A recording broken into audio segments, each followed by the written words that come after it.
দিনের বাছাই করা খবর নিয়ে হেডলাইন্স কলকাতা। নমস্কার, আমি সিঞ্জিনী। সারা দিনের বাছাই করা খবর নিয়ে আপনারা দেখছেন হেডলাইন্স কলকাতা। আজ প্রধানমন্ত্রী নরেন্দ্র মোদী এবং তার মন্ত্রিসভার সদস্যরা প্রথমবার পরনির্ভরশীল সরকারের সাংসদ হিসেবে শপথ গ্রহণ করলেন।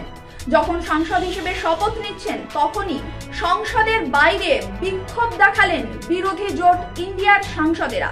আজ অষ্টাদশ লোকসভার প্রথম অধিবেশনের দিনই সংবিধান বাঁচানোর দাবি তুলে গান্ধী মূর্তির পাদদেশে বিক্ষোভ দেখান বিরোধী সাংসদদের একাংশ। হাতে সংবিধান নিয়ে বিক্ষোভ দেখান কংগ্রেসের সোনিয়া গান্ধী, মল্লিকার্জুন খার্গে, তৃণমূলের সুদীপ বন্দ্যোপাধ্যায়, সৌগত রায়, সমাজবাদী পার্টির ডিম্পল যাদব, ডিএমকের কানি মঝিরা। কেন্দ্রীয় শিক্ষামন্ত্রী ধর্মেন্দ্র প্রধান যখন সাংসদ হিসেবে শপথ নিচ্ছেন তখন বিরোধী বেঞ্চ থেকে নিট নিট বলে স্লোগান ওঠে। বন্ধ হয়ে গেল তারাতলার ব্রিটানিয়া কারখানা, বেকার শয় শয় শ্রমিক। বিজেপির রাজ্য সভাপতি সুকান্ত মজুমদার বলেন, মুখ্যমন্ত্রী মমতা বন্দ্যোপাধ্যায়ের আমলে শিল্প বিরোধী একটি ছবি তৈরি হয়েছে। যে দল তোলাবাজি করে তাদের আমলে কোনো শিল্প চলতে পারে না। খাতায় কলমে বর্ষা চলে আসলেও দক্ষিণবঙ্গে এখনো শুরু হয়নি বর্ষার বৃষ্টি। খাতায় কলমে বর্ষা এসেছে 3টি জেলাতে, কলকাতা, উত্তর চব্বিশ পরগনা, নদিয়া। বিক্ষিপ্তভাবে বৃষ্টি হলেও বর্ষা ঢুকতে এখনো দেরি। পশ্চিমের জেলাগুলো এখনো শুকনো, যার ফলে চাষের ব্যাপক ক্ষয়ক্ষতির আশঙ্কার কথা উঠছে। ভাইপোকে খুনের পর পুলিশ এবং স্থানীয়দের নজর এড়াতে সব রকম চেষ্টা করে গিয়েছেন বারাসাতের আঞ্জিব, তবু শেষ রক্ষা হয়নি। বারাসাতের কাজীপাড়ায় বালক খুনের ঘটনায় গ্রেফতার হতে হয়েছে আঞ্জিবকে। পুলিশ সূত্রে জানা গিয়েছে, অভিযুক্তকে জিজ্ঞাসাবাদের পর তদন্তকারীদের মনে হয়েছে যে আঞ্জিব একজন ঠান্ডা মাথার খুনি, তাই বারবার বয়ান বদলে ছেলে ধরার গুজব রুটিয়ে পুলিশ এবং স্থানীয়দের বিভ্রান্ত করতে চেয়েছিলেন তিনি। ভাইপোকে খুনের পরিকল্পনা করার পরই স্থানীয় মসজিদের পাশে থাকা কবরস্থানের চাবি নিজের কাছে নিয়ে রেখেছিলেন আঞ্জিব।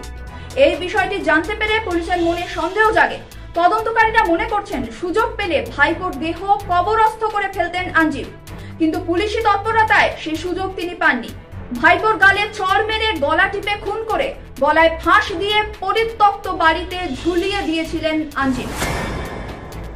সরকারি জমি বেহাত হওয়া নিয়ে মুখ্যমন্ত্রী মমতা বন্দ্যোপাধ্যায়ের ভর্ৎসনার মুখে পড়তে হয়েছিল রাজ্যের আমলা পুলিশদের। এবার বেহাত হওয়া সরকারি জমি ফেরাতে উদ্যোগী হচ্ছে রাজ্য পুলিশ। নবান্ন সূত্রের খবর, সরকারি জমি বেআইনিভাবে দখল হয়ে থাকলে কড়া ব্যবস্থা গ্রহণের সিদ্ধান্ত নিয়েছে রাজ্য পুলিশ। বৃহস্পতিবার নবান্নে সমস্ত পুরসভার মেয়র, সমস্ত দপ্তরের সচিব, অতিরিক্ত সচিব, জেলা শাসক এবং পুলিশ কর্তাদের বৈঠকে ডেকেছিলেন মুখ্যমন্ত্রী। মুখ্যমন্ত্রীর ভর্ৎসনার পর কার্যত জমি উদ্ধারে উদ্যোগী পুলিশ। ডাক্তারি প্রবেশিকা পরীক্ষা নিটে বিপুল দুর্নীতির অভিযোগের মুখে অতিরিক্ত নম্বর পাওয়া 1563 জনের নতুন করে ফের পরীক্ষায় বসার কথা ছিল রবিবার, অথচ দেখা গেল অর্ধেক পরীক্ষার্থী পরীক্ষায় বসলেন না।